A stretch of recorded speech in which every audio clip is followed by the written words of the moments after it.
Some of the best players in the land. HBCU, league pass. It's game time, I'm proud and I love my HBCU. HBCU, league pass. Watch your favorite black colleges. Some of the best players in the land. HBCU, league pass. It's game time, I'm proud and I love my HBCU.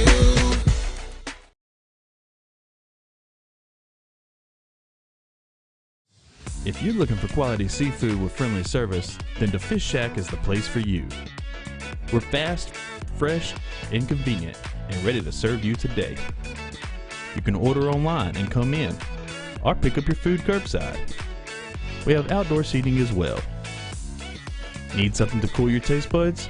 We have tasty daiquiris that you're sure to love. So come see us today at the Fish Shack in Byram, where we have great seafood and good daiquiris. Okay, so how long have you been coming to Stan's? Since 1987.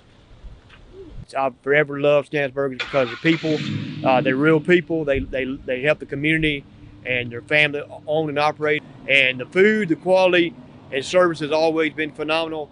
And anywhere I'm at, I always recommend people to them. It's great food, and you get enough love for your money. If you need a good place to eat and you want a good environment to support the community and support the effort of the Jackson community, I recommend Stan's Super Burger to you because, like I said,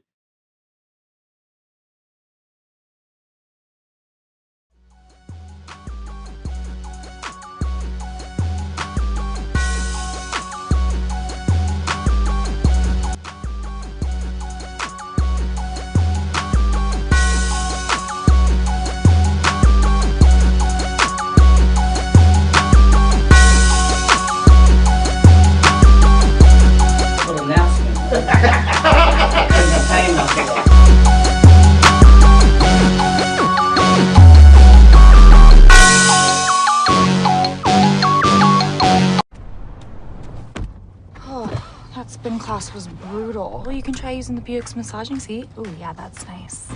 Can I use Apple CarPlay to put some music on? Sure, it's wireless. Pick something we all like. Okay, hold on. What's your Buick's Wi-Fi password? Buick Envision 2021. Oh, you should pick something stronger. That's really predictable. That's a really tight spot. Don't worry, I used to hate parallel parking. Me too. Hey.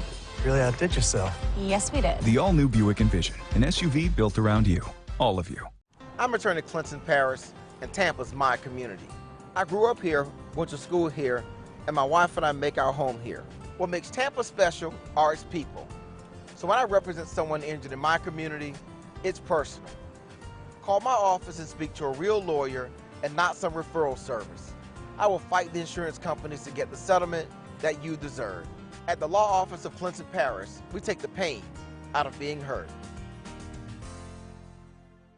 This is Brian Fulford. A.D. Drew and I are co-hosts of the BCSN Sports Wrap. We talk about all things related to HBCU athletics. From the games, teams, coaches, and fan interest stories, we cover it all. You can find our shows on Facebook at BCSN Sports Wrap, YouTube at MyJBN Online, and everywhere you listen to podcasts like Anchor, Spotify, Google, and Apple Podcasts. You can also find the show on the Jericho Broadcast Network's app. Make sure to download. We look forward to you joining the conversation and being a part of the show. It's never too early to plant the seed, to share the tradition, and instill a sense of pride in your HBCU with your little ones. HBCU Pride and Joy Children's Boutique helps you share your school spirit with a wide selection of adorable kids' apparel and accessories officially licensed from your favorite HBCU. Visit hbcupridejoy.com and follow us on all social media at HBCU Pride Joy on Facebook and Twitter. For 200 years, Montgomery, Alabama has been making history by people who had the courage to stand up for change. Today, this riverfront city has been reborn, embracing the past and looking forward to the future. From the National Memorial for Peace and Justice to the stage of the Alabama Shakespeare Festival, this is where history was and is made. We are proud to call Montgomery home, and together, we can be the change.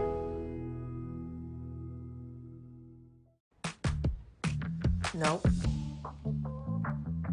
Nope. Come on, him? Ooh, I like him.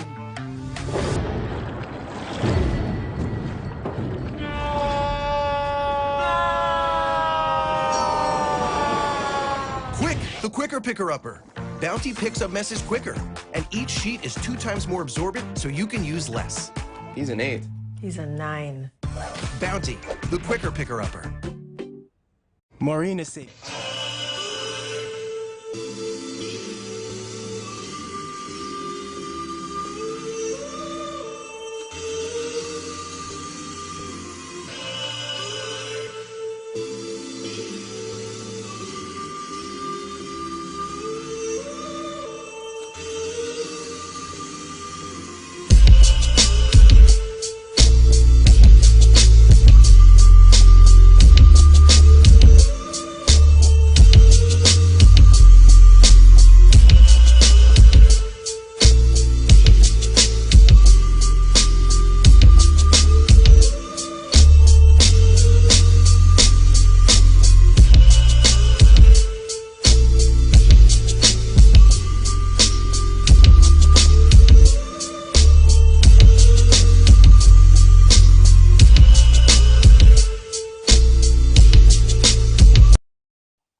And welcome to Inside HBCU Football.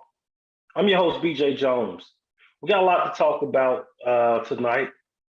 A lot of games occurred on yesterday. We'll talk about homecoming, particularly a large homecoming down in Jackson, Mississippi. Got a couple of guests on tonight. In the 8:30 hour, we will have Miss Keisha Kelly of the Black College Experience. She checked out a game here in Metro Atlanta between North Carolina A&T and Kennesaw State. We'll get her take on that. In the 9 o'clock hour, got a controversial guy. This is a guy that he has a way of ruffling the feathers of certain fan bases. But he's a great X's and O's guy when you actually listen to him. Someone I'm proud to call a friend. We got Scotty, aka Off Script. New to the party, man, but he's getting it shaken all up. So we're gonna have some fun tonight. A lot of things to talk about, a lot of things to look at. But one of the things I did want to talk about, it is homecoming season. And homecomings are near and dear to our hearts. Spoke about homecoming and the extent of homecomings this past week on ESPN's The Undefeated. Shout out to Calvin Sykes for making that happen. I was along with Tiffany Green of ESPN. And homecoming is a special time for HBCU alumnus. Not only HBCU alumnus, but the Black community as a whole. Most of us, regardless of whether we attended an HBCU or not, HBCUs are interwoven into our fabric of our families and communities. HBCUs are the community center. And the relationship between the community and the HBCUs are very, very strong, very important. These institutions served as meeting spots during the civil rights era. Students went out during those times and they were leaders for the fight for freedom. The community and the HBCU, that relationship goes hand in hand. You don't have one without the other. We must talk about tonight the violence that we've seen during homecoming at our HBCUs. One thing about homecoming is that it should be a special time, should be a happy time. We have classmates, family members, sorors, frat brothers, line brothers, teammates, classmates come together one more time, especially during this year, post-COVID. We didn't get this opportunity a year ago. But there are elements of our community that have caused a negative light into our HBCU homecomings. This week, unfortunately, we're faced with shootings, at Arkansas Pine Bluff, Grambling State University, Southern University, and now there are reports of a shooting surrounding Jackson, Mississippi. Certain elements of our community, contrary to what I know that the community is a part of homecoming, but there's certain elements that come to our campuses where our children are with no good intentions. And unfortunately, these individuals cast a negative light on hundreds of years, decades of graduates and success, all because they lack conflict resolution skills. We can no longer stand by and let these things happen at our institution. For the homecomings that are remaining, I challenge anyone, if you see something, say something. What we cannot have is another week of shootings, another week of loved ones in the hospital, and at the we definitely cannot have any more young people to lose their lives. Our HBCU should be the beacon of hope in our community, and we must do everything within our power to make sure that they stay that way. Definitely had to get that out tonight, and our prayers are with those students, everyone impacted by the shootings at Grambling State University, the University of Arkansas Pine Bluff, as well as earlier this week at Southern University and Jackson State University. Don't like to start the show on that somber note, but something that was definitely needed. But tonight we got a couple of games to talk about. This was week 7 of the HBCU football season. Had a lot of games going on, especially in the Southwestern Athletic Conference. Remember a week ago, Jackson State went to Alabama A&M for their homecoming and took the Bulldogs to the woodshed. Well, Jackson State was celebrating homecoming this weekend. And we'll dive into that game a little bit later in the 9 o'clock hour with Off Script. Alabama A&M hosted Florida A&M. Florida A&M, one of the hottest teams in the Southwestern Athletic Conference right now. They took a trip to Huntsville, Alabama. First time in a long time, the Rattlers have made the trip to the Rocket City of Huntsville, Alabama. We'll talk about that ball game. Southern University, they were visitors for homecoming for Arkansas Pine Bluff. We all remember that game in the spring, Arkansas Pine Bluff, defeating Southern, costing the Jags a shot at the Western Division title. Southern return. This time they take the trip up to Arkansas Pine Bluff. Experiencing homecoming. So we're going to talk about that game as well. And Bethune-Cookman played host to Prairie View, who's also one of the hottest teams in the conference. We'll talk about that ball game. Prairie View right now leading the Western Division as of right now. They take the trip to Daytona Beach, long trip from Texas down to Daytona. Mississippi Valley hosting Alcorn State on yesterday in Itta Bena, Mississippi. We're going to talk about that ball game. Interesting contest also in the CIAA as well as the SIAC. We'll dive into those games and North Carolina A&T. And we'll get into this one with Keisha Kelly. North Carolina A&T, first year in the Big South, taking on one of the perennial powers in the Big South, Kennesaw State. They've won that conference multiple times over the last few years. Top 15 ranked in the country. Big test for the Aggies of North Carolina A&T. They go to Kennesaw State this past week to face off against the Owls. Once again, if you are tuning in, I appreciate you for tuning in. Got a few guests coming along, starting in the 8:30 hour with Miss Keisha Kelly.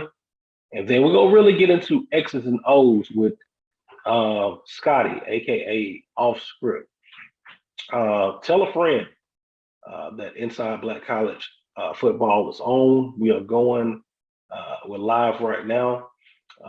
If you follow me, make sure you tell a friend, share it in the group. We appreciate all the love that we get here at the Black College Sports Network. Well, let's get into it. One of the first games on the docket yesterday was Florida A&M. They take the trip to Huntsville, Alabama. First time in a long time that the Rattlers have gone to Huntsville. Alabama A&M and Florida A&M met as conference foes for the first time in a long time. In a long time, these two used to play in the SIAC moons and moons ago. And Alabama A&M needed this football game. Two losses in a row. The Bulldogs lost to Grambling, and then that embarrassing loss to Jackson State a week ago at home. The Bulldogs needed this particular win.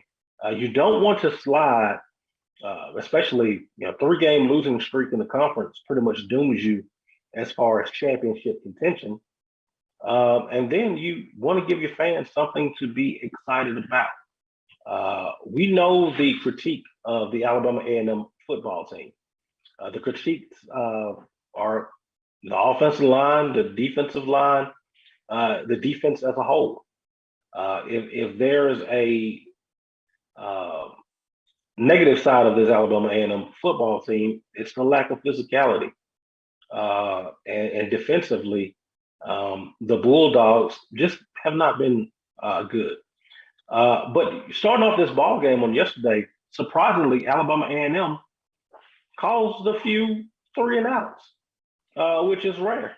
It has not been a regular occurrence for the Bulldogs. Alabama A&M hangs in, they make plays when they needed to, and they go into the half with a 14-10 lead over Florida A&M after a scoop and score when the Rattlers were actually getting ready to go in and add on to a 10-7 lead, potentially to push it to 17-7. You get a scoop and score, and the Bulldogs go into the half, up 4. And then in the second half, that offense with Keel Glass and Gary Quarles, they really got on track. And to start that second half. And Alabama A&M goes up by the score 28-10. Bulldogs looking good. A lot of people felt like Florida A&M would go up to normal Alabama and have their way with Alabama A&M. Florida A&M, a very physical football team. Those have been the football teams that Alabama A&M has struggled with. But Alabama A&M, if you are somewhere else and you were checking this particular game on your phone, Alabama A&M was up 28-10. And then strange things happened. Florida A&M got some momentum. You saw a few quick scores, and the next thing you know, we have a ball game. We have a score that has gone from 28-10 to 28-13. And we that fourth quarter for Alabama A&M, wild to say the least. Defense actually makes a play, gets a stop.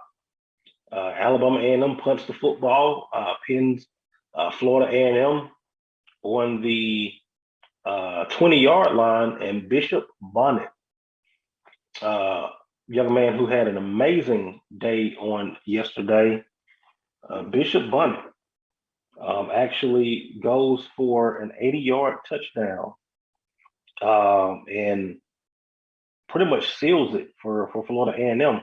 Alabama A&M did get the ball back. Akil Glass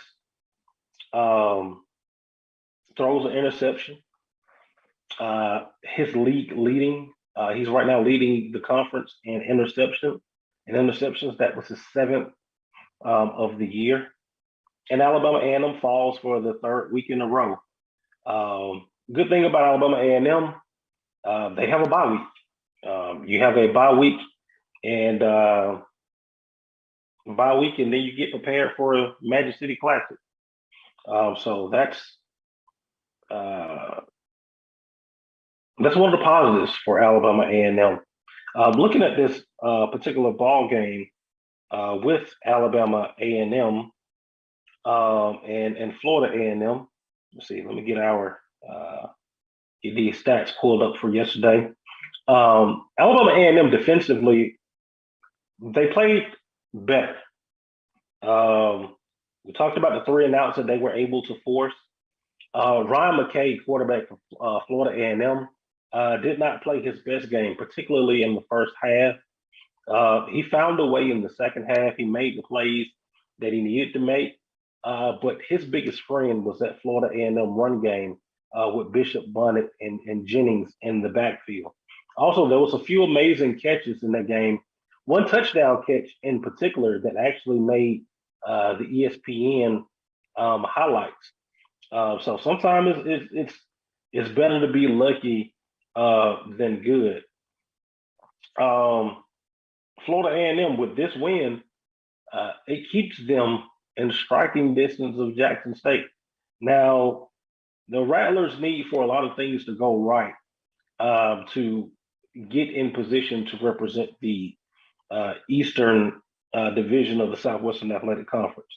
The biggest thing that they have to do is actually keep winning, which is something that the Rattlers have done.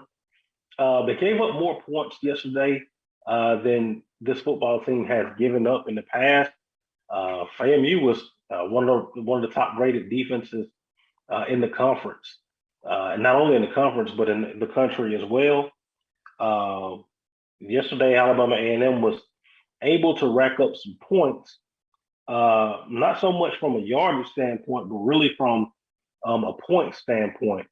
Alabama A&M 296 yards of total offense, which is an off day for that particular offense. Akil Glass 16 to 36 for 199 yards. He did throw one interception. Alabama A&M 32 carries for 97 yards, averaging 3 yards a carry. So that offense didn't rack up the yardage, but they did get the points. Florida A&M was able to rack up 524 yards of total offense, one of their highest outputs on the year. So Alabama A&M's defense, as well as they did play better. Another game where the opponent has racked up a season high in yardage. So Florida A&M's season high in yardage came on yesterday with 524 yards, 251 on the ground, 273 on the ground, 251 in the air. The Rattlers get it done by the score of 35 to 31. Florida A&M now sits at 4-2 overall.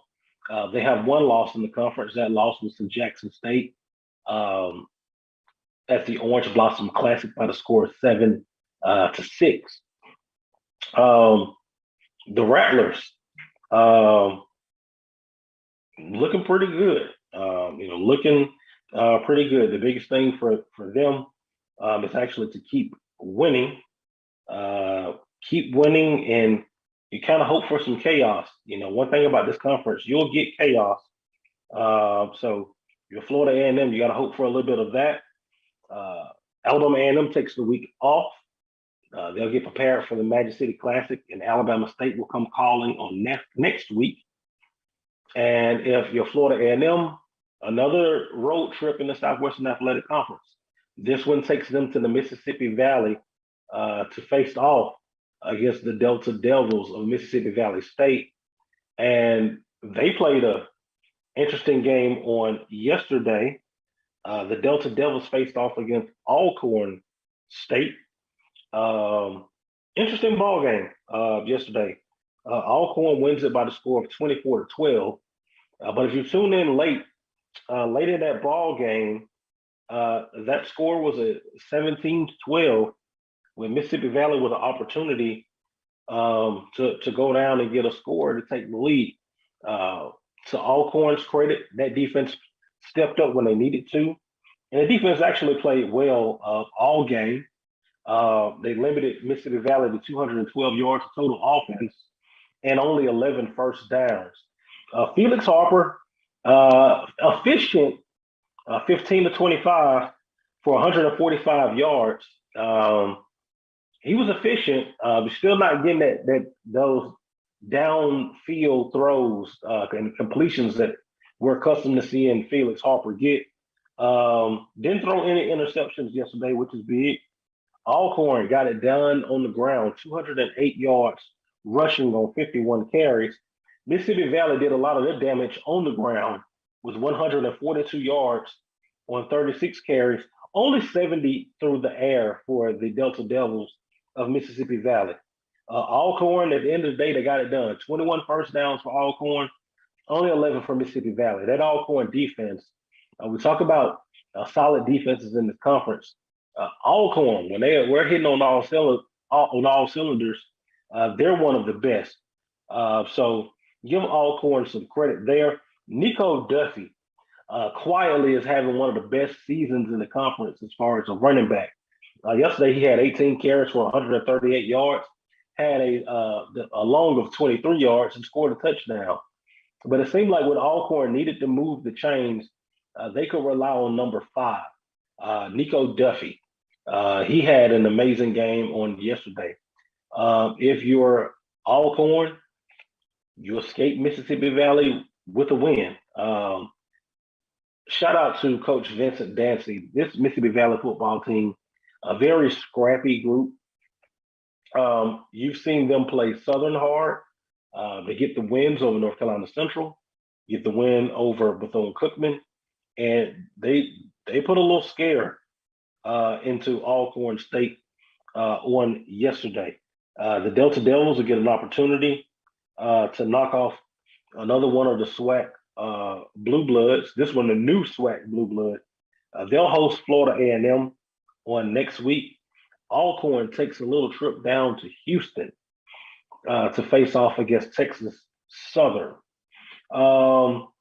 Get ready to go to break, and we come back. Hopefully, we'll have the lovely Miss Keisha Kelly of the Black College Experience.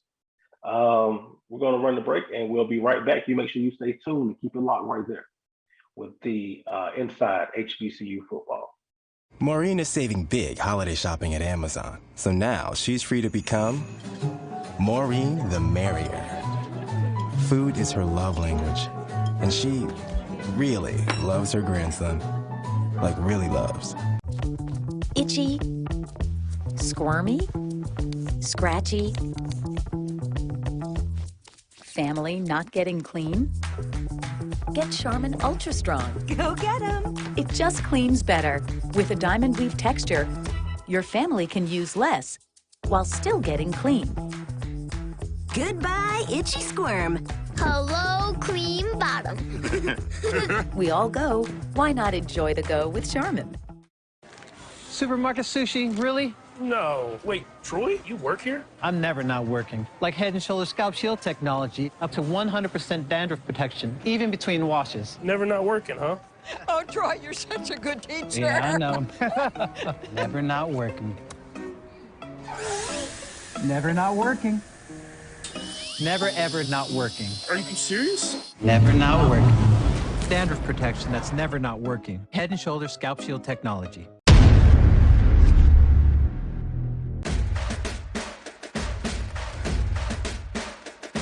HBCU League Pass.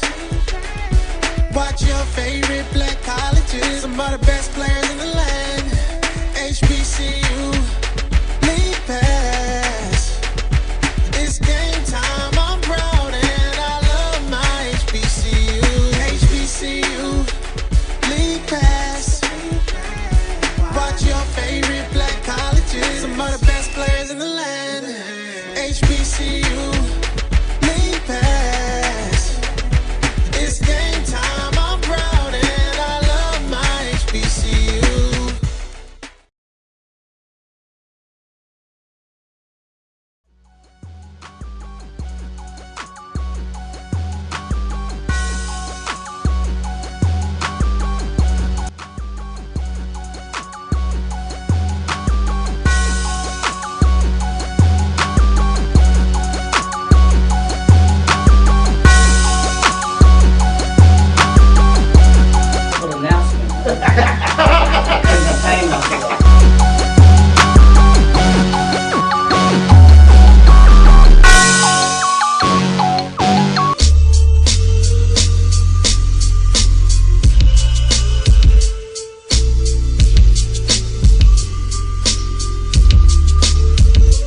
All right, we are back, and we are inside HBCU football. I'm your host, BJ Jones.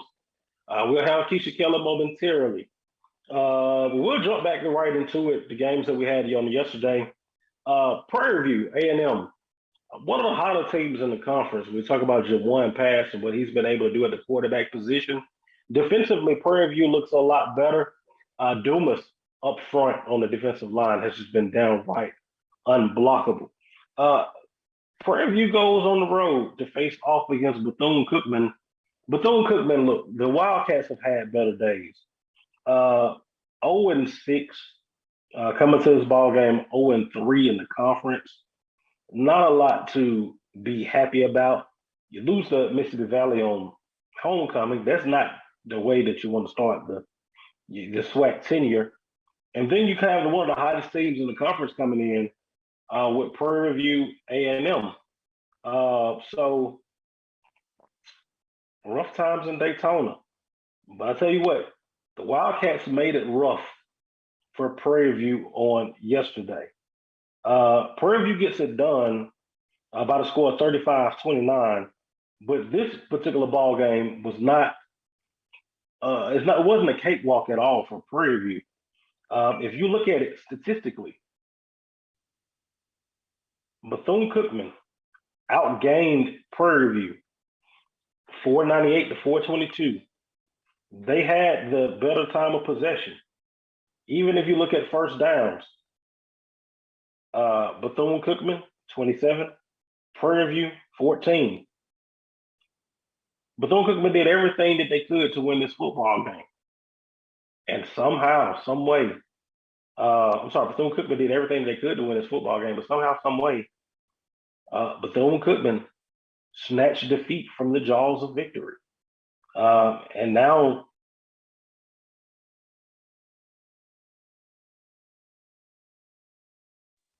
Prairie View. Bethune-Cookman now goes 0-7. Winless in the conference. Rough day for Coach Terry Sims and that Prairie View football team. Jawan Pass continues to be amazing. He goes 16 of 33. 16 of 23 for 290 yards, 3 touchdowns. He added 14 yards on the ground, which is kind of not Jawan Pass like. Prairie View ran the ball 30 times for 132 yards as a football team. Bethune-Cookman absolutely got it done on the ground. 45 carries for 242 yards. They were able to get it done in the air. 17 of 34 for 256 yards between two of their quarterbacks. Offensively, the Wildcats were able to get it done. Now, was this the case of Prairie View kind of looking ahead?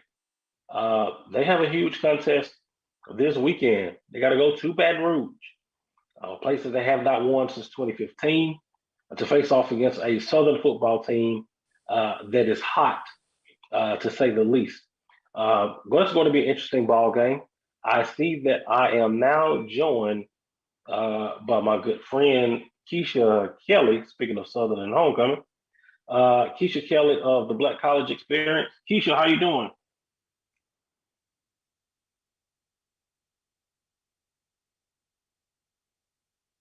Hold on one second. Let's see if we can get Keisha in here. I'm here. Hey, Keisha, how you doing? I'm fine. How are you? I'm doing pretty good. Man. It's homecoming week. A lot to be happy about.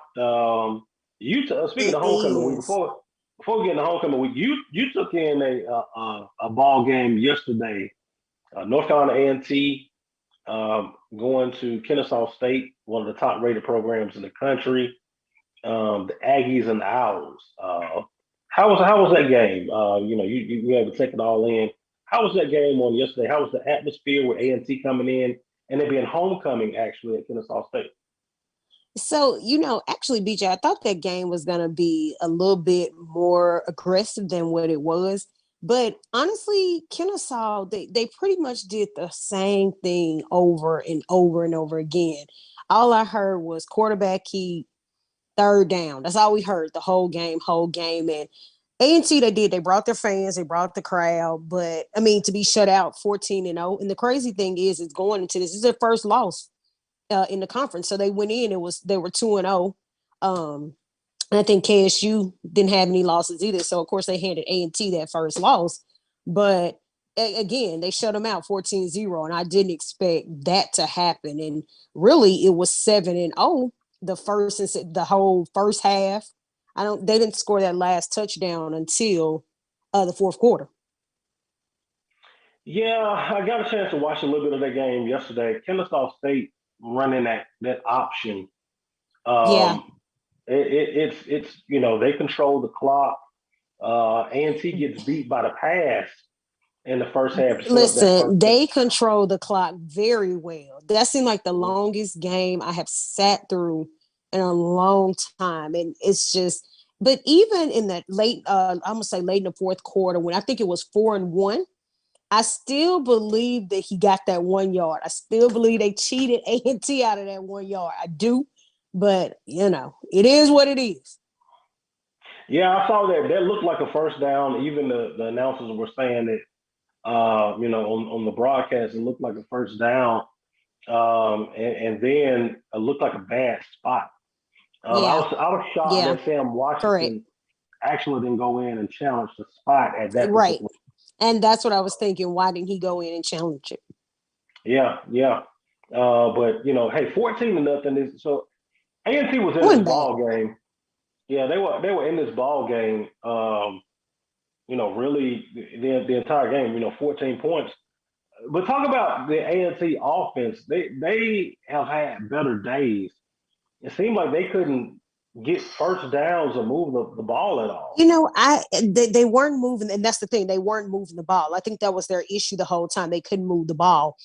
Even in the, when they had possession, even field goals. I think he missed a 25-yard field goal. Kicker missed field goal twice. So, but that was the key. They couldn't move the ball. A&T could not move the ball. And that was the issue the whole game. The whole game is what I'm seeing. They weren't moving the ball.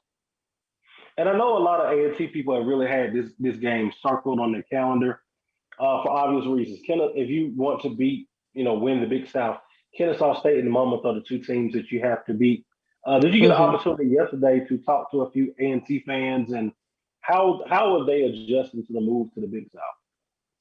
Actually, I have one of my friends from home that went to A&T, played basketball in A&T, and they actually like it. From his understanding, he likes it. What he did say is that I hate that we're not going to be in the MEAC anymore to still beat up on Alcorn is what he said. That's what he said. But he was like, we ain't gonna be there to beat up on nobody no more. But other than that, he said that they like it, but it's the teams, like you said, the Monmouths, the teams that they actually have to play that's in the conference that they really, I'm gonna say don't care for anymore. But it's not like your South Carolina States, your FAMUs, your Alcorns. You don't get to play all of these HBCUs as to where that's what you were playing before. Yeah, I saw some back and forth on social media between some A&T fans about how the attendance has not been spectacular outside of the North Carolina Central game, and that a few of the students basically pointed out that we're not interested in the matchups that we have, at home, and I think that's a challenge. That's a challenge that you have. Yeah, and so then you have to wonder, was that a good move? Because then if you don't have the attendance, you look at it from a financial standpoint, and you look at it from a standpoint of we're doing this as business, but then what happens to the turnout? What happens to the travel? What happens to the fan and the alumni? If they're not traveling to the games, was it really a good move is what I always think. Yeah, and I think with this particular move, we excuse me, we really won't know for a few years. Unfortunately, Kennesaw State's leaving. They're Correct. leaving the Big Going South. Yeah. correct. This is the last year. Correct. Yep. So they're leaving the Big South, and that was one of the bell cow programs. A lot of A&T people were kind of put off by the teams departing the Big South as they were coming in, going into the Atlantic Sun. And I know that was a sore spot for a few people as well.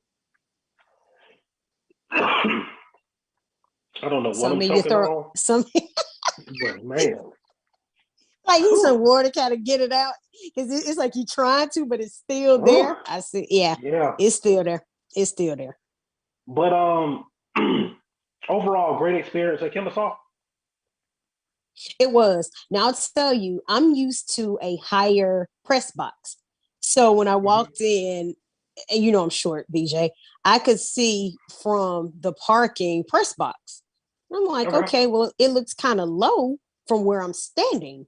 And once I got inside, it's just a different setup. So it's more of confined seats. So every seat kind of looks like, how Adam has the reserved seats. It looks like reserved seats to me. All of the seats look reserved. But it's a nice setup. It's a pretty compact stadium, but the overall experience was really good. I didn't realize that they had just started that band, so it was a really good experience. It really was.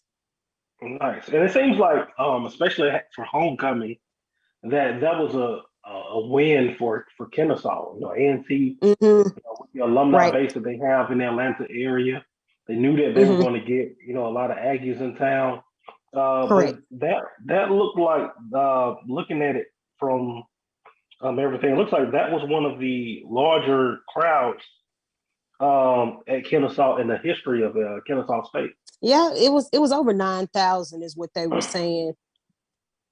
Yeah, and on paper, the stadium only seats 8,318. So this was the record-breaking crowd, believe it or not. So shout out to the Aggies for making that happen. So moving on along from that particular game, homecoming on the Bluff. Homecoming on the Bluff this weekend.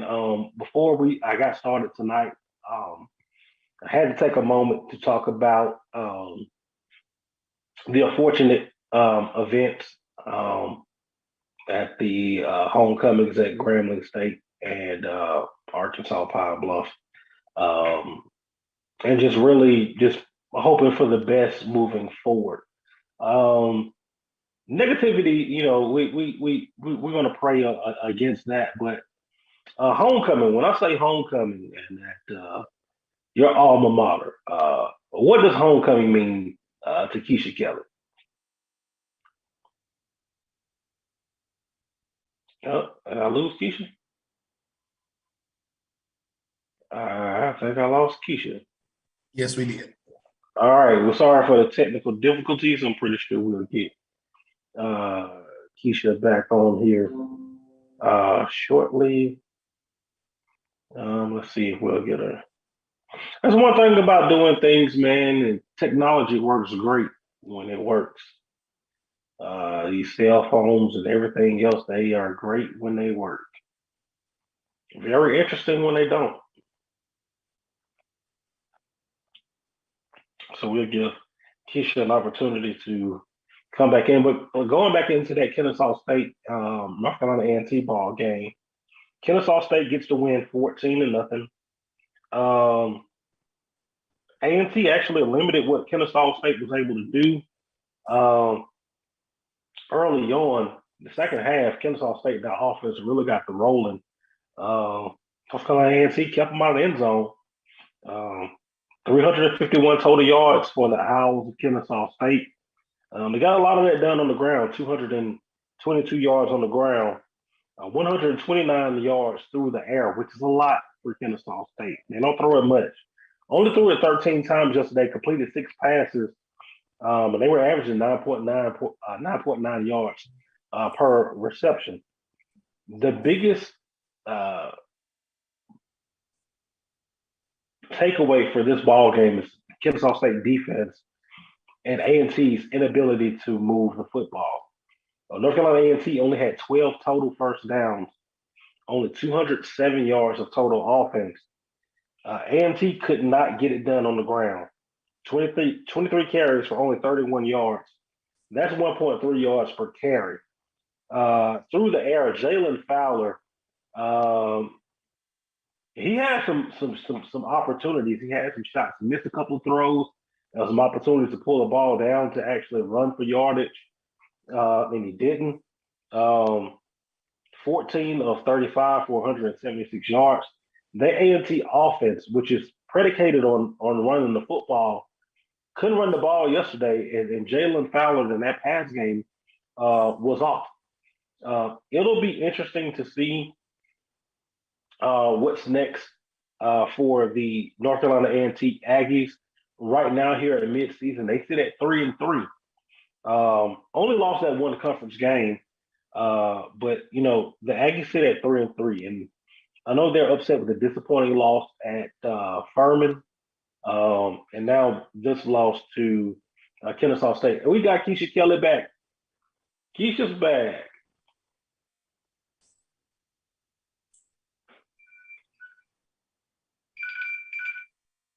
Hello. Hey, Keisha. We might have. Keisha might be frozen again. She is. Oh boy, is that technology for you, Roy? That's that technology for you. Yep, that's that technology for you. Well, the Aggies of North Carolina A&T will face off against former MEAC foe Hampton on next week. Hampton, they took a loss, and did they go down 35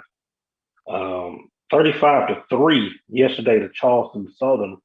Hampton falls to 2-4 overall, 0-2 in the Big South. North Carolina A&T falls to 3-3 and 2-1 in the Big South. Keisha, we got you back.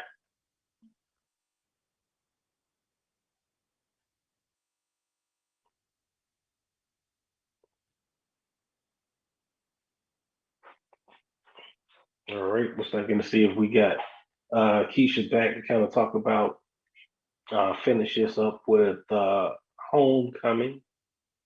Also, I'd like to tell everyone out there, happy homecoming. Happy homecoming. Hope that your football team wins and the parties are great and that you rekindle with old classmates and everyone else. Going back to the Southwestern Athletic Conference, we talked about Florida A&M and Alabama A&M. Hit a little bit on Alcorn State and Mississippi Valley.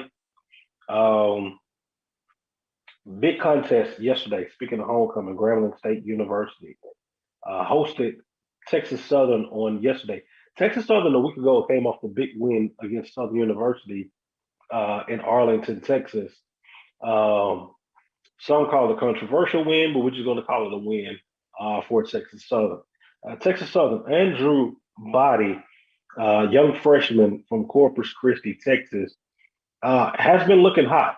He's been looking pretty good and has given that Texas Southern football team almost like a new identity. That high-power offense going against that Grambling defense, we knew that would be a challenge. But on yesterday, Grambling gets it done by the score of 34-20. Offensively, Texas Southern actually outgained Grambling, 362-246. Andrew Body went, 24-40 for 245 yards.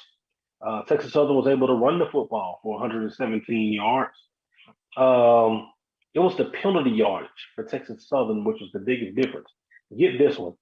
9 penalties for 165 yards for Texas Southern. 0 penalties for Grambling State University. Both teams turned the football over. Grambling had 4 turnovers. Texas Southern had 3. Texas Southern 20 first downs to Grambling 16. But Grambling still found a way to win the ball game. One of the biggest plays on the game happened with a Quincy Mitchell 75-yard interception return for a touchdown uh, early in the third quarter. Um, uh, yeah, that completely flipped the football game. Grambling scored 10 more unanswered points after that, and really got Texas Southern down 27 to 6. Um, Grambling bounced back after that. Lost to Alcorn a week ago. The G Men sitting right now at 3-4. Uh, they take the week off. They'll take the week off this week, and they got a big one the week after next. They take a trip. Speaking of homecoming, they take a trip to Tallahassee, Florida, a place that Roy knows pretty well, to face off against Florida A&M.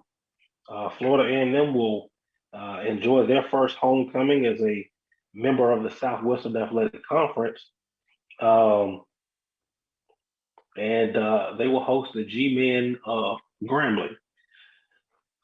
Speaking of another homecoming, Arkansas Pine Bluff, the Golden Lions, uh, defending SWAC Western Division champion, hosted Southern University.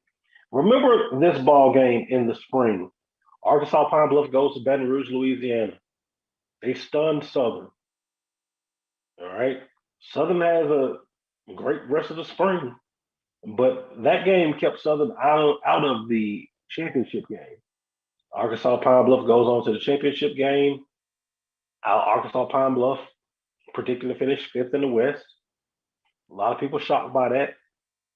Me, I'm a lot of people. I was shocked by that. We go into this ball game. Arkansas Pine Bluff has not been having the season that they thought that they would have. They come into this game 1-4. No wins in the conference. Southern reeling. Lose to Texas Southern.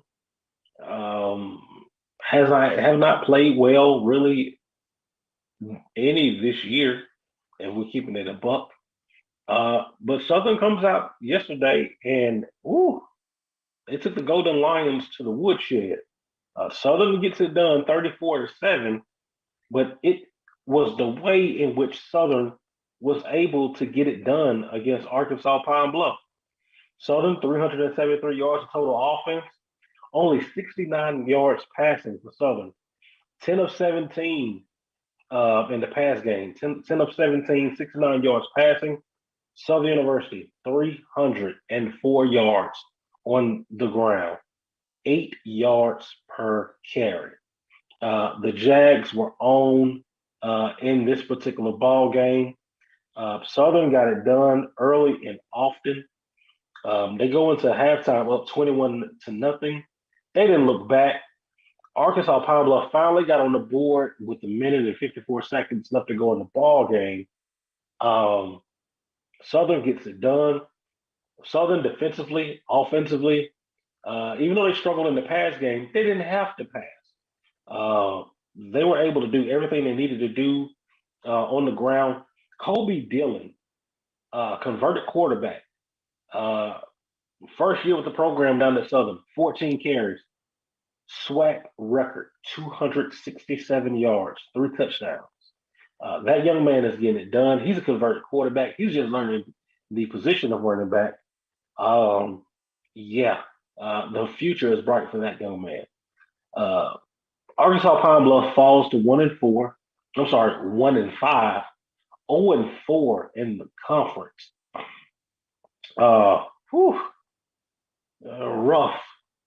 Rough for the Arkansas Pine Bluff Golden Lions. We got another big homecoming to talk about, and that's the homecoming at Jackson State. Before we go there, shout out to the Tigers of Jackson State and all the fans of Big Blue Nation. Over 50,000 at homecoming yesterday for Jackson State. That'll be the biggest HBCU homecoming crowd of the year. And everyone turned out. You had stars former NBA players, Instagram models.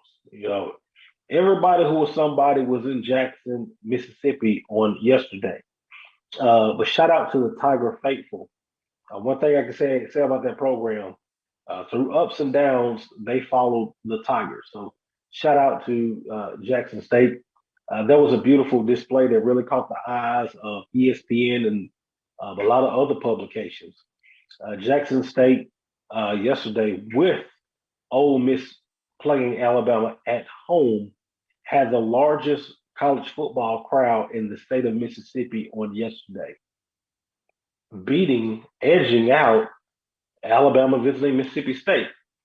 I don't care who you are, that is impressive when you're able to do things like that. So, shout out to the Tigers of Jackson State. They host Alabama State yesterday for homecoming. The Jackson State played in the homecoming last week. It turned into a homegoing, but hey. The impressive win against Alabama A&M on yesterday, and that offense really got on track. It was going to be interesting to see with a defense a lot better than what they saw a week ago. Could that offense replicate that same success? A lot going on at Jackson State this week. A lot of positives going on at Jackson State this week. Coach Sanders and his football team coming off an emotional win. How would Jackson State bounce back coming into their own homecoming? Facing off against Alabama State. They played Alabama State in the spring. That was one of the most physical games of the spring, with Alabama State edging Jackson State out in the spring. This was another leg of the revenge tour that the Tiger fans are calling it. They host Alabama State. Jackson State gets it done by the score of 28-7. But if you're a Hornet, you have to ask yourself, coulda, woulda, shoulda. This ball game was 7-7 at halftime. Alabama State was playing about as well as you can play. That Jackson State defense is special, folks. If you have not seen them, go watch this football team. They're special. But Alabama State was able to move the football. Miles Crawley, a freshman quarterback at Alabama State, throws a touchdown pass. Jeremiah Hickson, they tie the score up at 7. Alabama State had a few other opportunities. Had a key drop pass that would have added some more points on the board. And then the decision that a lot of Alabama State fans are talking about was the decision to not go for a field goal or more points right before the half, but to surrender and go into the locker room tied at 7. Jackson State comes back out. They make the adjustments. They score 21 unanswered in the second half. They pull away by the score 28-7. Jackson State moves to 5-1 overall, still unbeaten in conference play. More importantly, still sitting in the catbird seat. Number 1 in the Eastern Division of the Southwestern Athletic Conference. About to run to break. We're about to hit that 9 o'clock hour. On the other side, I'm going to have my man Scotty. Some of you guys know him as Abrion. A lot of you know him as Off Script. He's a guy. He ruffles a little feathers now. Like he's the Paul Finebaum of HBCU football in ways. But this is a guy that really knows the X's and O's and ins and outs of the game of football. Very, very, very interesting guy. Came onto the scene recently. Got a nice following. Make sure you follow him. But on the other side, we're going to bring you Off Script. We're going to sit down. We're going to talk about how he got into HBCU sports, HBCU football, and how he's enjoying it so far. And then we're going to get into some X's and O's, the ins and the outs in some of these games from yesterday. So keep it locked right there where you are. I appreciate you being right there.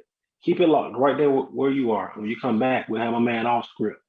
And we're going to break down a few more games from this past week and the week that will be. Keep it locked right there, right here inside HBCU football. Oh, That spin class was brutal. Well, you can try using the Buick's massaging seat. Ooh, yeah, that's nice. Can I use Apple CarPlay to put some music on? Sure, it's wireless. Pick something we all like. Okay, hold on. What's your Buick's Wi-Fi password? Buick Envision 2021. Oh, you should pick something stronger. That's really predictable. That's a really tight spot. Don't worry, I used to hate parallel parking. Me too. Hey. Really outdid yourself. Yes, we did. The all-new Buick Envision, an SUV built around you, all of you. I'm returning to Clinton Paris, and Tampa's my community. I grew up here, went to school here, and my wife and I make our home here. What makes Tampa special are its people. So when I represent someone injured in my community, it's personal. Call my office and speak to a real lawyer and not some referral service. I will fight the insurance companies to get the settlement that you deserve. At the law office of Clinton Paris, we take the pain out of being hurt. This is Ryan Fulford. AD Drew and I are co-hosts of the BCSN Sports Wrap. We talk about all things related to HBCU athletics. From the games, teams, coaches, and fan interest stories, we cover it all. You can find our shows on Facebook at BCSN Sports Wrap, YouTube at MyJBN Online, and everywhere you listen to podcasts like Anchor, Spotify, Google, and Apple Podcasts. You can also find the show on the Jericho Broadcast Network's app. Make sure to download. We look forward to you joining the conversation and being a part of the show. It's never too early to plant the seed, to share the tradition, and instill a sense of pride in your HBCU with your little ones. HBCU Pride and Joy Children's Boutique helps you share your school spirit with a wide selection of adorable kids' apparel and accessories officially licensed from your favorite HBCU. Visit hbcupridejoy.com and follow us on all social media at HBCU Pride Joy on Facebook and Twitter.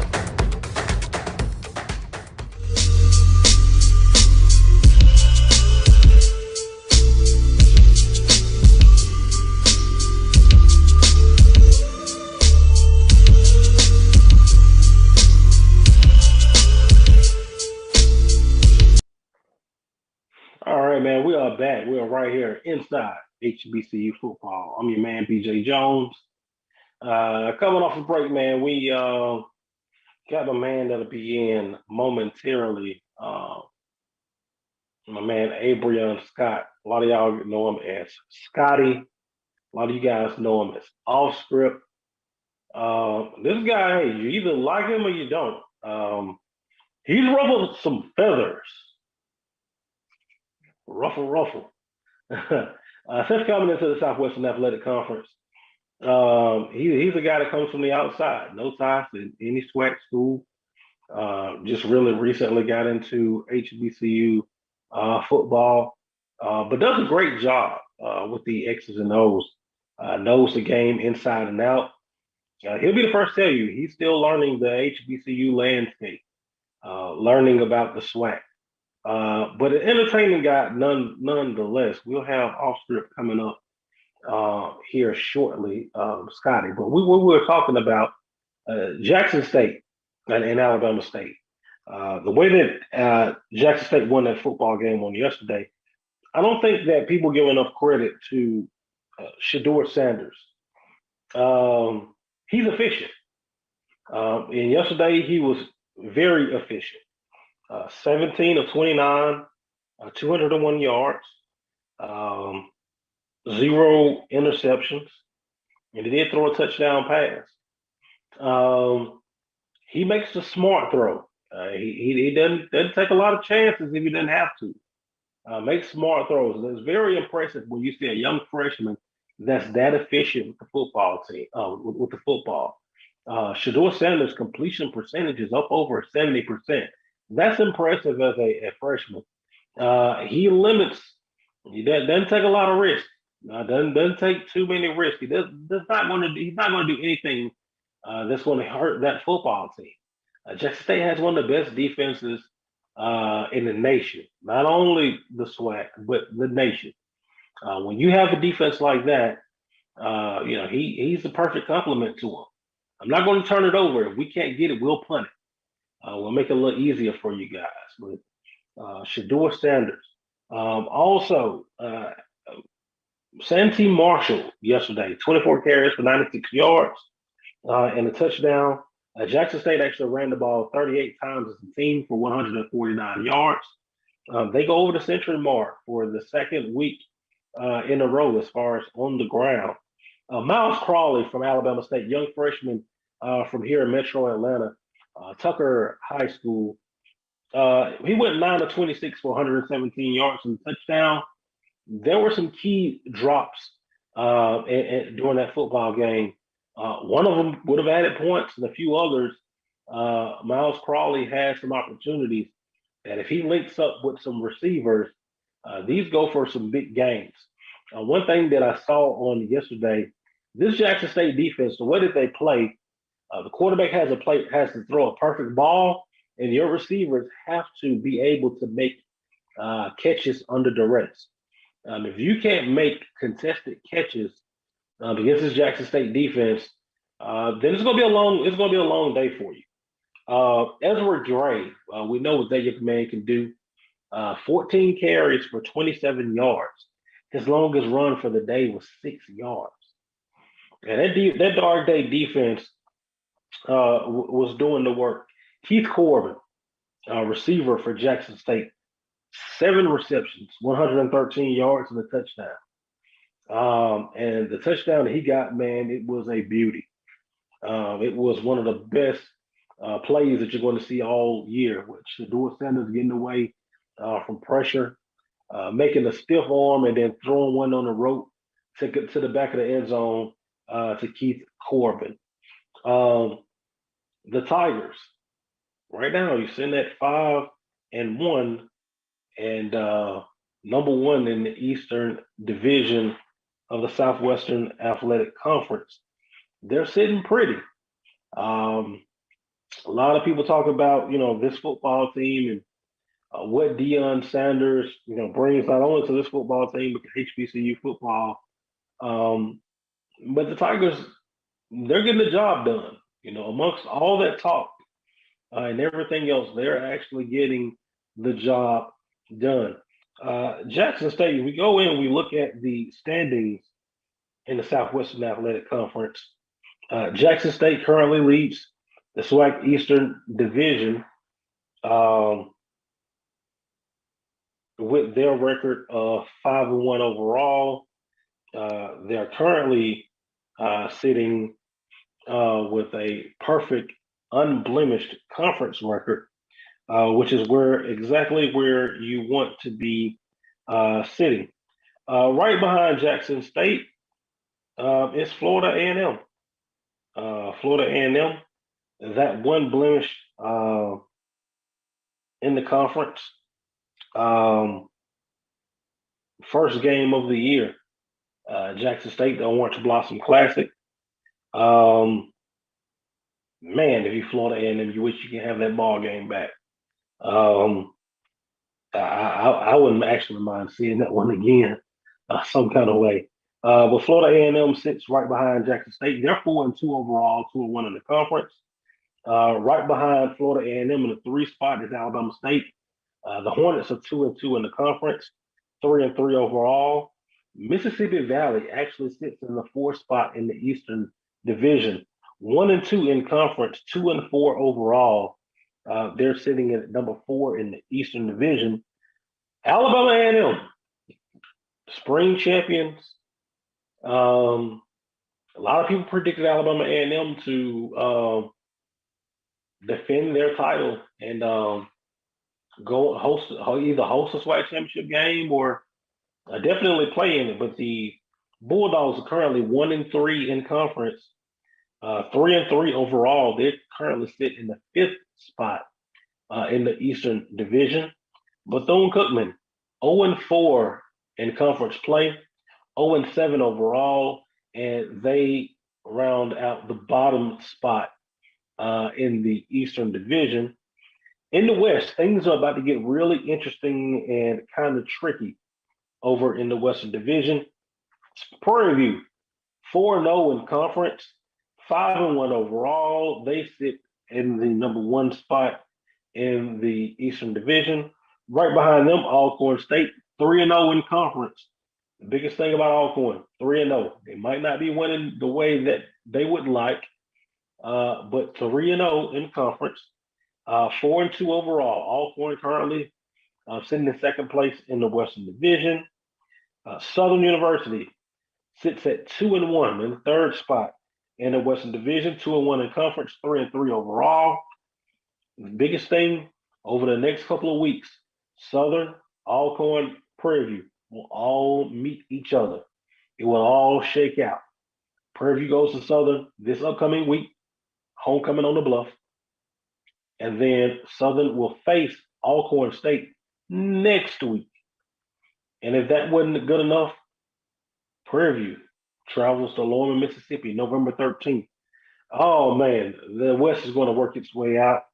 It's the Wild Wild West for now, but it'll work itself out. Grambling State sitting in the fourth spot, still in striking distance, 2-2 in conference, 3-4 overall. Texas Southern 1-2 in conference, 1-4 overall. They're in the fifth spot, and Arkansas Pine Bluff 0-4 in the conference, 1-5 overall. And if I would have told you that the two participants in the SWAC championship game during this spring, one would be dead last in the division and one would be next to last, you would probably ask me how much I've been drinking and why. But we sit here mid-season. Alabama A&M ranked fifth in the Eastern Division. Arkansas Pine Bluff sixth. Yeah, it's tough sledding. It's tough sledding. Next week, we start looking at the biggest ball games in the conference. One thing about going into the month of November is that we're going to have a bunch of key matchups. Next week. Not short of those matchups at all. We talked about Prairie View. Prairie View goes on the road. They face off against Southern University. It's homecoming at Southern. That's going to be an interesting contest, to say the least. We know the tale of the tape when you start talking about Southern and Prairie View. Prairie View has not defeated Southern since 2015, which was also homecoming for Southern. Prairie View has not beaten the Jags since that point. Head coach Eric Dooley, one-time assistant up under Pete Richardson at Southern University, currently has an 0-2 record against the Jaguars. I'm pretty sure he's looking to turn that around. That Prairie View staff full of old Jaguars from Southern. So it's homecoming for them as well. Alcorn State goes on the road next week, night kickoff against Texas Southern, 7 p.m. That's going to be interesting. Florida A&M going to Mississippi Valley. Valley is a dangerous football team. Just ask for Bethune-Cookman in North Carolina Central. Ask Alcorn. Ask Southern. This ain't the same Valley from years past where you kind of show up, roll the balls out, and take it on back into the house. Florida A&M will visit Mississippi Valley.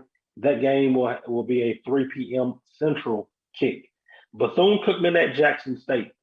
Bethune-Cookman winless, going against the juggernaut of Jackson State. That game kicks off at 1 p.m. Central Time on Saturday. Bethune-Cookman and Jackson State. And Arkansas Pine Bluff.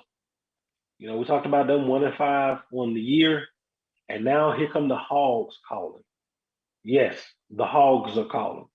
Arkansas Pine Bluff will visit the University of Arkansas. That game will kick at 11 p.m. on the SEC network. Those are the ball games that we have slated for next week.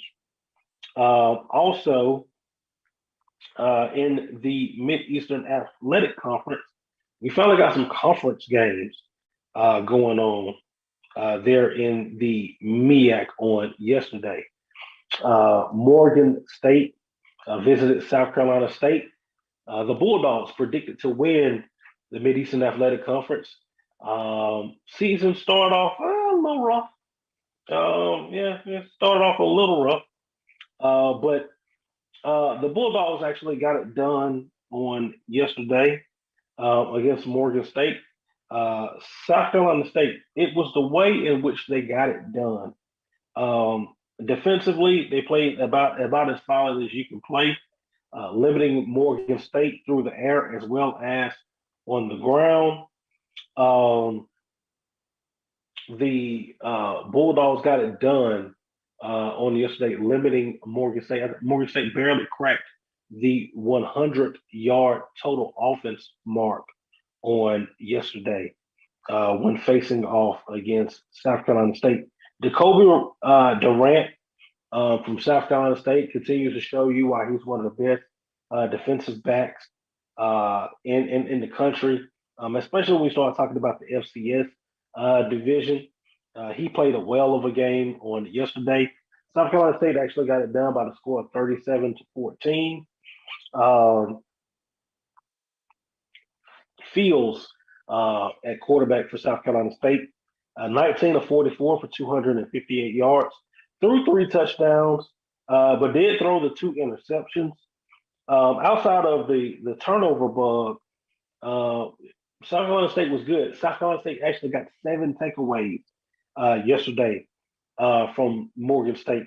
2 interceptions thrown by Morgan State. Five interceptions thrown. 2 fumbles lost. You can't beat anybody when you turn the ball over 7 times. South Carolina State limited Morgan State to a total of 12 first downs, only 58 yards on the ground. South Carolina State gets it done. Also over in the MEAC yesterday, it was homecoming for Norfolk State. Norfolk State, excuse me. And the Spartans welcome in Virginia Lynchburg yesterday for homecoming. The Spartans got it done big by the score of 42-14. Jawan Carter continues to impress and continues to show you why he is the front runner for the MEAC Offensive Player of the Year. 42-14. That defense from Norfolk actually played very well.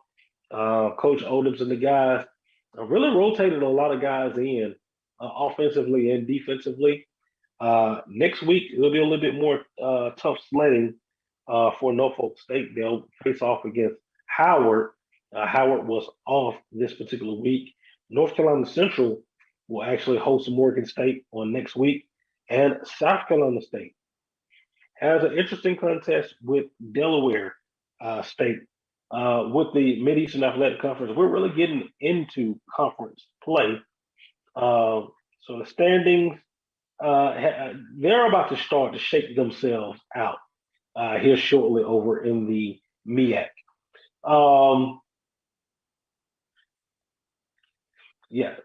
So we're talking about the SWAC. Talk about the MEAC. Remember, the Celebration Bowl comes in December. Make sure that you are checking, keeping up with this. Celebration Bowl, great event. We didn't get it last year due to COVID. Looking forward to it this year.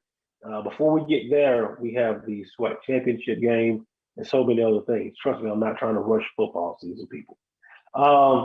But over in the SIAC, one of the biggest surprises yesterday, Fort Valley State was one of the 3 teams I talked about last week in the Eastern Division of the SIAC, along with Savannah State and Albany State. They faced off against Morehouse. Morehouse got their first win of the year last weekend against Tuskegee, and they got it done in a major way yesterday. Morehouse got it done by the score of 55-3 over Tuskegee. I'm sorry, Morehouse over Fort Valley. Sorry, Tuskegee. But yes, Morehouse got it done over Fort Valley. Fort Valley looked like one of the contenders over in the Eastern Division. Morehouse, one of the bottom feeders in the Eastern Division.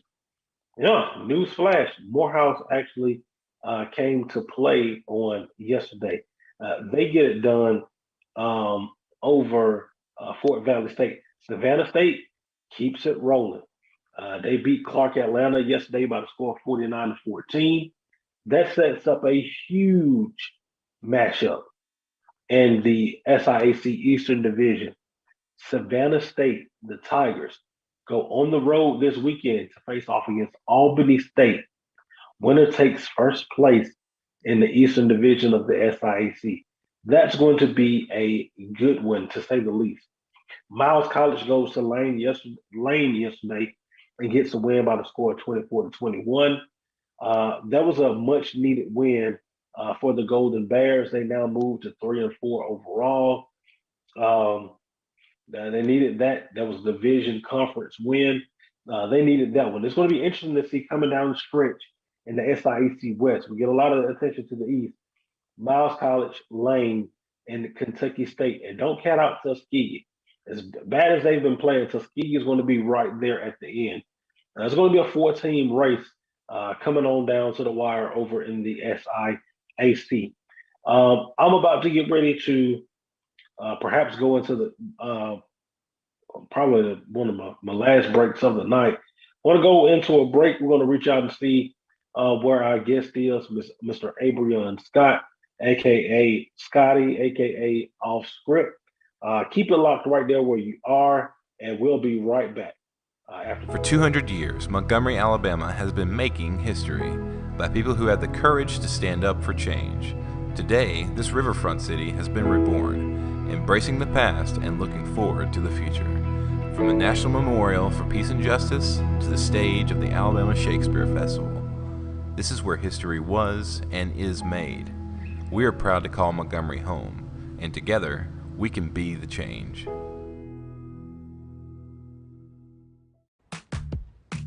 Nope. Nope. Come on, him? Ooh, I like him.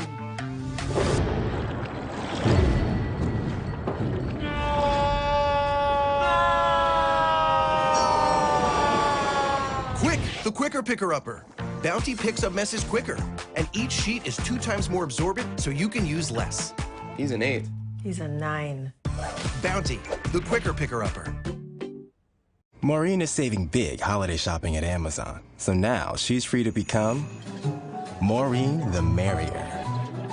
Food is her love language, and she really loves her grandson. Like, really loves. Itchy, squirmy, scratchy, family not getting clean? Get Charmin Ultra Strong. Go get 'em! It just cleans better. With a diamond weave texture, your family can use less while still getting clean. Goodbye, itchy squirm. Hello, cream bottom. We all go. Why not enjoy the go with Charmin? Supermarket sushi, really? No. Wait, Troy, you work here? I'm never not working. Like Head & Shoulders Scalp Shield technology, up to 100% dandruff protection, even between washes. Never not working, huh? Oh, Troy, you're such a good teacher. Yeah, I know. Never not working. Never not working. Never, ever not working. Are you serious? Never not working. Dandruff protection that's never not working. Head & Shoulders Scalp Shield technology.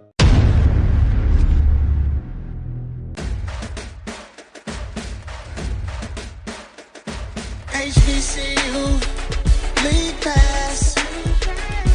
Watch your favorite black colleges. Some of the best players in the land. HBCU, League Pass.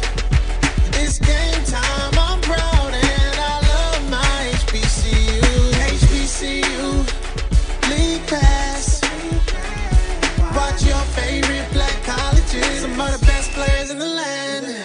HBCU, League Pass. It's game time, I'm proud and I love my HBCU.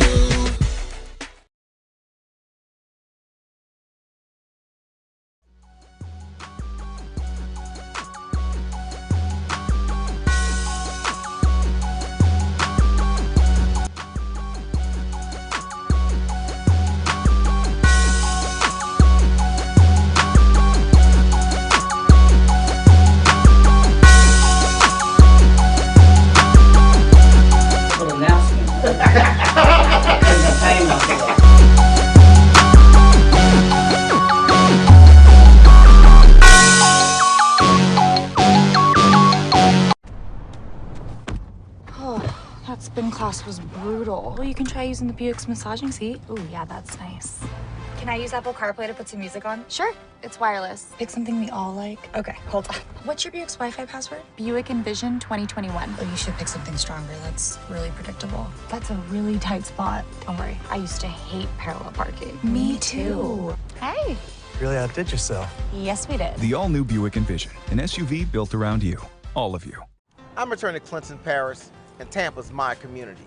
I grew up here, went to school here, and my wife and I make our home here. What makes Tampa special are its people. So when I represent someone injured in my community, it's personal. Call my office and speak to a real lawyer and not some referral service. I will fight the insurance companies to get the settlement that you deserve. At the law office of Clinton Parish, we take the pain out of being hurt. This is Ryan Fulford. AD Drew and I are co-hosts of the BCSN Sports Wrap. We talk about all things related to HBCU athletics. From the games, teams, coaches, and fan interest stories, we cover it all. You can find our shows on Facebook at BCSN Sports Wrap, YouTube at MyJBN Online, and everywhere you listen to podcasts like Anchor, Spotify, Google, and Apple Podcasts. You can also find the show on the Jericho Broadcast Network's app. Make sure to download. We look forward to you joining the conversation and being a part of the show.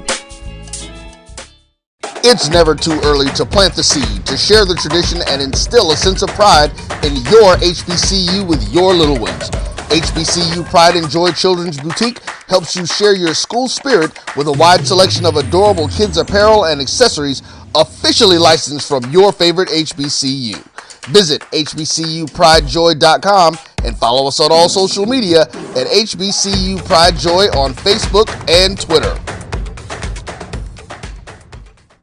For 200 years, Montgomery, Alabama has been making history by people who had the courage to stand up for change.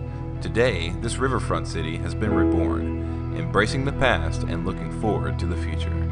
From the National Memorial for Peace and Justice to the stage of the Alabama Shakespeare Festival, this is where history was and is made. We are proud to call Montgomery home, and together, we can be the change.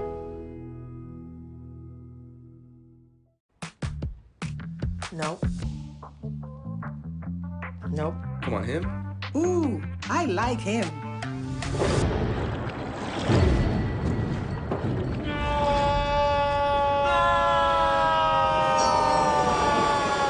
Quick, the quicker picker-upper.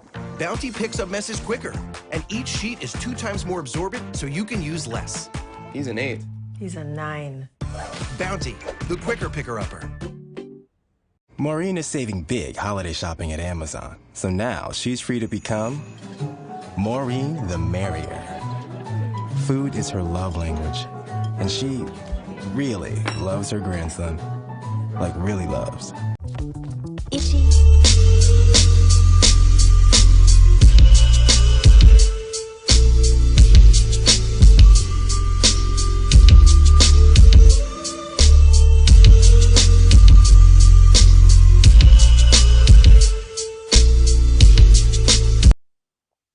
And we are back. We are inside HBCU football. Got a special guest with me. You guys know him off script. Some of you guys know him as Scotty. But I'm telling you, man, he's a loose cannon of HBCU football. And he's a Paul Feinbaum, if you will, of HBCU football. I'm introduced to some and present the most. Scotty, what's up? What's good, B, man? I'm just glad to be on, man. Appreciate the invite. Oh man, we're glad to have you on, man. Hey, I talked about earlier, man. You have the propensity to ruffle some feathers of certain fan bases. I don't try. I really don't try. And the funny thing is, a lot of people call into the show and they say, Scotty, you're controversial. I don't think I really am. I really just feel like I speak what's on my mind. I've always been like that, since I was little. So I just took it to, HBCU sports, and some people rock with it, some people don't. Now, one of the things that you do well, and one of the things that draw me to you, man, you're really good with X's and O's. I'm a real X's and O's guy, as a matter of fact. We'll jump into some X's and O's later because we got a couple of games that I really want to talk to you about and a few matchups coming up over the next couple of weeks now, kind of pick your brain on. But how did you're new to the HBCU scene. How did you get into HBCU football? I have to be honest, and I know a lot of people know Cut Day Sports. He does the highlights for a lot of the HBCU games and for the MEAC and things like that. He actually found me on YouTube, and we were in a mutual Facebook group. And I was doing off script, but at that time I had a partner with me, and he reached out to me. He was like, "Man, I think you're not," because I was doing NFL. I was doing NFL, NBA, and it wasn't getting any traction. We was doing, videos like hotcakes. And Cut was like, "Man, I don't think that that's your lane." He's like, "I think you should come into HBCU sports." Now, mind you, he didn't know me from a can of paint. He didn't. We weren't friends. We didn't know. He said he liked what I was doing, but he thought I should do it somewhere different. Me and him talked for a couple weeks, and he was like, "Man, I think you should get into it." So my first video was the Deion Sanders hire at Jackson State, and it did 15,000 views. And at that time, I was getting like 20 views of video. You know what I'm saying? So 15,000. Right. I thought my YouTube broke. I ain't gonna lie to you. I called him up. I was like, "Man, like, I think my YouTube is broke. Like, my views just keep going up. Like, I'm seeing 100, 250, 300. I'm like, yo, what is going on?" And I haven't looked back ever since. And it's been a blessing, meeting people like you and Mr. Campbell and a lot of Uncle Flood, Uncle Reggie, Rube and all you guys. And you guys have kind of embraced me, and then at the same time, taught me certain things, do's and don'ts of HBCU football. And it's been a blessing. I just keep learning and growing from there. Now you got a taste of it during the spring. And now you've been able to hit up a couple of games in the fall. In the fall, what has been your favorite trip so far of all the games that you've gone to? Southern Heritage Classic, by far. Okay. The Southern Heritage Classic was, I went to the Orange Blossom. I've been to the Bethune. I went to Bethune and went to Daytona. I've been to the Alabama A&M homecoming. The Southern Heritage Classic by far. And everybody knows me and my girl go to every game. She's right beside me everywhere I go. And we just love the Memphis area. The Memphis area was awesome. The atmosphere was electric. It was jam-packed. I'd never been to a HBCU tailgate before. And I think the Orange Blossom Classic was more corporate. It was real corporate-y. It wasn't that Southern Heritage Classic gave you a more down-home feel, people inviting you to the cookout and, things like that. So it was packed wall to wall. I'm talking about, the bands in there, the people in there. It was a great environment. I enjoyed it. I think the second closest was probably the Alabama homecoming until the game started. Until the game started. It was all good until the game started. Once the game started, it became a funeral. But, before then, yeah, it was live. It was live. Interesting. Now, I know you got a couple of games coming up on the docket. And you talk about big games. Magic City Classic is coming up. You plan on being at that one in Birmingham? Yes, sir. So my docket is pretty full. We're going to Edabina. So I go to the FAMU in Valley because I want to see Caleb Johnson and Coach Vincent Dancy up close and personal, just to kind of get a feel of that. The next week we're going to the Magic City Classic, and then the next couple of games that I will end the season is the Boombox Classic and then the Soul Bowl. So those will be my last two games for the season, and we'll see where we go from there. Okay. So you enjoying the culture, man, the tailgate and the bands and all of that. Man, it's been a blessing, man. And people, they recognize me at the stadium because of my show, and good or bad or indifferent. Say if they call me over to talk mess, they don't like what I said about Jackson State or what's going on, or they don't like that I didn't pick their team to win. It's really been a friendly environment, and it's been a real blessing. And it's big, like a big family. I realize that's what it is. And I like I said, once again, I've been blessed to kind of be like adopted son into this culture. So. Hey, now they'll treat you like an adopted cousin, man. You keep making them mad now. Quick. Now, one of the things about it, man, Jackson State has been one of the hot button topics. I think that that's one of the fan bases that probably got your picture up, probably looking for you on game day. But all jokes aside, we talk about this Jackson State football team and, defensively what they're able to do. Got a chance to look at the game on yesterday. Alabama State had some opportunities in that ball game yesterday, and it seems like with Jackson State's defense, your quarterback has to be perfect, and when he puts the ball in tight spaces, the receivers have to come down with the football. You had some opportunities yesterday where quarterback overthrew two that if the receiver catches it, he's still running right now. And then you had two drops that hit the receiver in the worst place in the world, which was square in the hands. So to kind of talk about what you've learned about this Jackson State football team defensively in particular.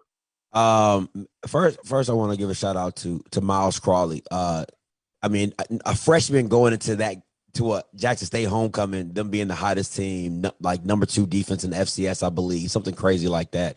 And you standing tall in the pocket and delivering those passes, hit or miss. Shout out to you.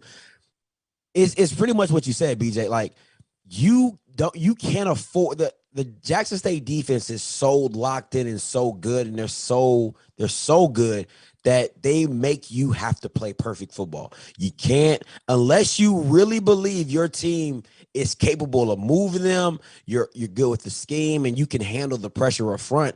You don't have a chance to just lollygag throughout the game and say, okay, we're going to get them in the second half, because they can change it up. They can be even better. They can swap out. They have depth at the most powerful positions on the team at Houston, Cornelius Miller, and all those boys. So they really test. What I see Jackson State is saying, they're like, hey, we don't think any quarterback in the SWAC can compete with what we have, because that's what it all comes down to. It comes down to your trenches play, and can your quarterback make throws? And then once your quarterback makes the throws, as you said before, can the receiver come down with the catch? And they're going to keep betting on that. They're going to keep betting on Black until it happens. Until you beat them, until you make them get out of what they're doing, they're just going to keep betting on Black. That once again, we're going to get to you. You can't block us up, and you can't make spectacular catches just down after down after down. And the one thing watching that Alabama State game, I do apologize, the Alabama State game, is I'm sorry, Donald Ely has to take that chance at the half. Listen, you're playing with house money, right? Nobody expects you to be 7-7 at half. You're on midfield with 50 seconds left. Your receivers have been doing work all first half. You got to take a shot. Don't want to hear it. Don't care what you thought. I don't care what the books tell you. I don't care what Madden suggesting plays told you to do. You needed to take a shot at the end of the game just to give your team the confidence to be like, man, listen, we can do this, guys. But to sit back, let's go at half and come back. You saw what happened. Jackson State came back reloaded, and they pulled away from you. Oh yeah, man, and that was something that a lot of Alabama State fans were talking about after that game. You got to take a shot. You got to take a shot, and they were in field position to take a shot. It wouldn't have cost them anything. Offensively, Jackson State. We talk about their inability to run the football up until recently. They were able to run it a little bit more effectively on yesterday. But let's talk about that offense and how Shedeur Sanders is so efficient in that offense. Listen, I anybody who watched my show knows from a canopy, I was not a Shedeur Sanders fan. I thought he got the job too easily to say the least. But yesterday, that boy made me a believer. I mean, he is, don't get me wrong, he's pretty much Chef Emerald. I mean, you got all the pots and pans you want. Whatever you need, your dad's gonna get it for you. What you need? You need onions, you need pepper, salt, steak, filet, whatever you need, it's gonna be in the kitchen. But I didn't think he would be able to really cook it up, and he's cooking. I mean, yesterday shows me that if it's not for Shedeur, even with the play calling from TC Taylor, the first half, the game should have been 14-7 or at least 10-7 Alabama State. And Shedeur got out of maybe 3 or 4 sacks on his own, just simply being Shedeur. So he really made me a believer. The offensive line isn't all world, for them to reload on these dogs that they were supposed to get from the spring. I mean, you probably could have kept the same old line from the spring and been doing the same thing, honestly. But you have these dogs at receiver who, I mean, you name them: Newman, Malachi, Travante, Lanier. I mean, just pick a name. Keith Corbin. Somebody's going to make a play. Corbin yesterday. You know what I'm saying? Somebody's gonna make a play for you. For me, I still believe this team runs through Newman. I really feel that way. I think he is their biggest mismatch, even though he's the smallest guy. He's their toughest matchup. But once again, I think Shador is real, man. I can't if me being his biggest critic can tell you that he's real. I'm telling you, like, he is legit in the way he makes this offense works by his mobility. Because I don't care who you put a kill glass back there yesterday, he gets sacked 6 times for Jackson State, and he gets sacked 6 times. You put any other quarterback probably back there other than Shador Sanders, they probably get sacked at least 4 or 5 times. Shador does what he does, and he keeps it mobile. He makes plays. Hey, I think the turning point in that ball game, Alabama State had pressure cooked up. They got to Shador. He made the stiff arm stepped out of the tackle and threw one on a rope that keeps Corbin in the back of the end zone. That's one of the best plays that you will see. Seniors can't make that play. You're telling me a true freshman comes in to make that play? Man, that kid's special. BJ, you're a defensive guy. Yes. What are you telling your DN who just get mushed down to the ground by a quarterback? What are we doing? Like, right. You're 280. You get stiff armed by a guy who's 6'2", maybe 180. I mean, it literally puts you on the ground, steps out of your grasp, and throws a touchdown. What are you telling your defensive end after a play like that? It's going to be words that I can't repeat on here. Yeah. Me and that young man, we're going to have a conversation. Yeah. Come on, man. What are we doing? Crazy. Yeah. No, it was the play of the year. Easily. It was probably one of the easiest play of the year. Easily. Now, you saw Jackson State take on Alabama A&M a week ago up in Huntsville, and Alabama A&M took on FAMU. I'm going to be honest with you. I thought that this FAMU game would get away from Alabama A&M early, and it didn't. They actually had the lead 28-10. Looking at this Alabama A&M's football team, what has been the biggest difference that you've seen comparing them in the spring and now since we've started the fall?